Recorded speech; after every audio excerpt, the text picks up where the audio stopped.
আমাৰ এটা সমস্যা আমাৰ সন্মুখত আহিছে পঞ্চায়ত ইলেকশনক লৈ। আজি যদি আমি পঞ্চায়ত ইলেকশন ঘোষণা কৰো আমাক এমাহ সময় লাগে পঞ্চায়ত পাতিবৰ কাৰণে। আৰু আজি আমি 10 জানুৱাৰীত আজি গধূলিলৈকে এতিয়া আমি বহি আছো গোটেই কেবিনেটখনে যে উচ্চ ন্যায়ালয়ৰ যিগৰাকী ন্যায়াধীশ মহামান্য তেখেতে কোৰ্টত আজি ঘোষণা কৰিছিলে যে আজিৰ ভিতৰত তেওঁ জাজমেন্টটো দিব। কিন্তু এতিয়ালৈকে আমি বহি আছো জাজমেন্টটো অহা নাই। গোটেই কেবিনেটখনে ইনফেক্ট 3 ঘণ্টা সময় আমি বহি আছিলো যে জাজমেন্টটো আহিব অলপ পিছত আহিব এতিয়া আহিব এনেকে আমি অপেক্ষা কৰি আছো। ইনফেক্ট দিনৰ 2টা বজাৰ পৰা আমি অপেক্ষা কৰি আছিলো। সাধাৰণতে চৰকাৰসমূহে পঞ্চায়ত পাতিব নোখোজে যে আমি পঞ্চায়ত নাপাতো, ইমান ইলেকশ্যনত আমি ৰিস্ক নলওঁ। বিশেষকৈ বিধানসভাৰ নিৰ্বাচনৰ আগে আগে কোনো চৰকাৰে পঞ্চায়ত পাতিব নোখোজে। আমি পঞ্চায়ত পাতিবৰ কাৰণে উদ্গ্ৰীৱ হৈ বহি আছো। কিন্তু এই পৰ্যন্ত মই অলপ আগতে মহাঅধিবক্তা দেৱজিৎ শইকীয়াক টেলিফোন কৰিছিলো। তেওঁ কৈছে যে এই সময়লৈকে জাজমেন্টটো ডিক্লেৰেশ্যন হৈ আছে, জাজমেন্ট অহা নাই বা যি ধৰণৰ কথা।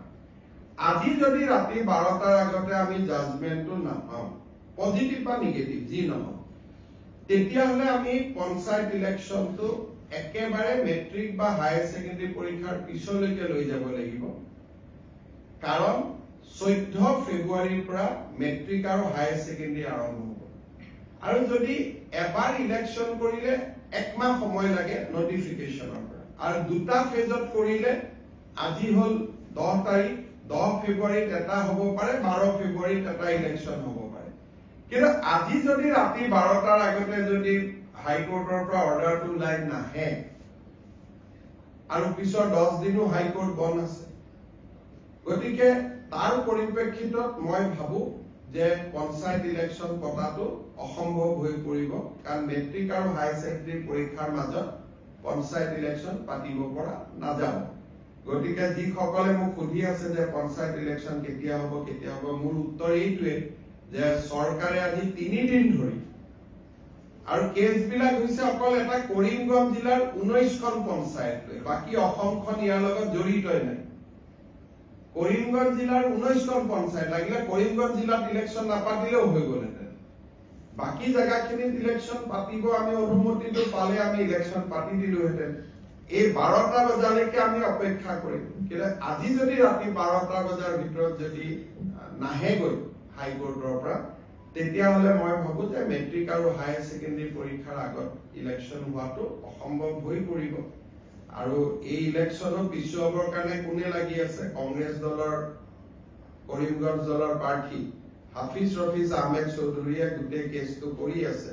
আৰু তাৰ পৰা বুজা যায় যে গোটেই পঞ্চায়ত ইলেকশ্যন খেলিবৰ বাবে হাফিজ ৰফিজ চৌধুৰী আৰু তেওঁৰ সংগীসকলে সাহস কৰিব পৰা নাই, আৰু সেইকাৰণে কেছটো কৰি পেলাই পঞ্চায়তটো পিছুৱাই আছে। নিয়মতে পঞ্চায়ত পাতিব লাগে যে চৰকাৰক বিপদত পেলাম, পঞ্চায়ত পাতি দিওঁ।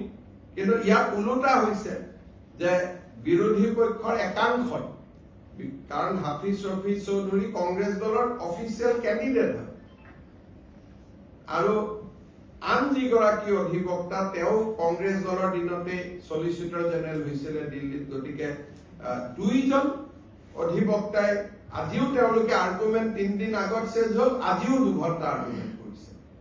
গতিকে কিহৰ কাৰণে তেওঁলোক পঞ্চায়তৰ কাৰণে সাজু হ'ব পৰা নাই মই নাজানো। কিন্তু তৃণমূলক গণতন্ত্ৰ বচাবৰ বাবে এইবাৰ আমি বহুত কৰিছিলো। পাৰ্টি লেছ কৰি দিছিলো যে কোনো পাৰ্টিৰ হ'ব নালাগে, যাতে অৱসৰপ্ৰাপ্ত শিক্ষক, অৱসৰপ্ৰাপ্ত ডক্তৰ সকলোৱে যাতে ইলেকশ্যন খেলিব পাৰে, ভাল পৰিৱেশ হয়, পঞ্চায়তৰ পৰা দুৰ্নীতি নোহোৱা হয়।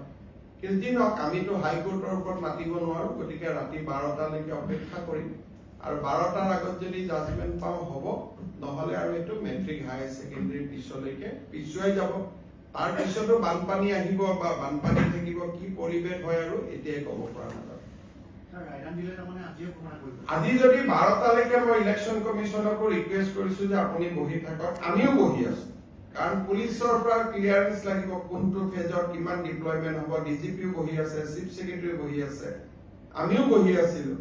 যদি 12টাৰ আগত ৰায়দান হয় আমিতো কৰি দিম, কাৰণ যিজন ন্যায়াধীশ মহাধিবক্তাই কোৱা মতে তেওঁ কোৰ্টত কৈ গ'ল যে মই চেম্বাৰত গৈ জাজমেন্টটো লিখি জাজমেন্টটো দিম, কিন্তু এতিয়াতো 8:45 হ'ল, জাজমেন্টটো আমি হাতত পোৱা নাই।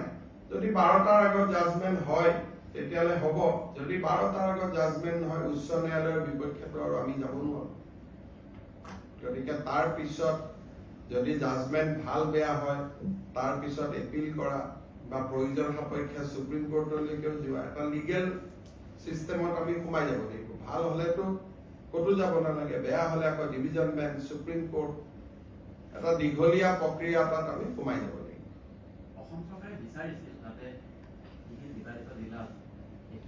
আমিতো কৈছিলো যে যদি 19খন পঞ্চায়তৰ কথা, 19খন পঞ্চায়ত বা সেই জিলাখনেকে কমপ্লিট বাদ দিয়ক, আমাৰ এডভোকেট জেনেৰেল তাত আৰ্গুমেন্টটো দিছে। এতিয়া ন্যায়াধীশ গৰাকীয়ে কেনেকে জাজমেন্ট দিয়ে এতিয়াতো মই দেখা নাই জাজমেন্টটো দেখাৰ পিছতহে আমি অপিনিয়ন দিব পাৰিম ভাল বেয়া, যিয়ে নহওক কিয়। আমাৰ মতে নগলে তেতিয়াও কথা, কিন্তু আমাৰ ফেভাৰতো যদি যায় আৰু জাজমেন্টটো কালি পাওঁ তেতিয়াহ'লে ইলেকশ্যন নহ'ব। 12টাৰ আগতে পালেহে ইলেকশ্যন হ'ব, নহ'লে মেট্ৰিক পৰীক্ষা, হায়াৰ ছেকেণ্ডেৰী পৰীক্ষাৰ ইমান ওচৰত গৈ ইলেকশ্যন পাতিলে ছাত্ৰ ছাত্ৰীসকলে সমালোচনা কৰিব। গতিকে যিসকলে মোক পঞ্চায়তৰ ওপৰত সুধি আছিলে এইখিনিকে মই জনালো। হ'ব।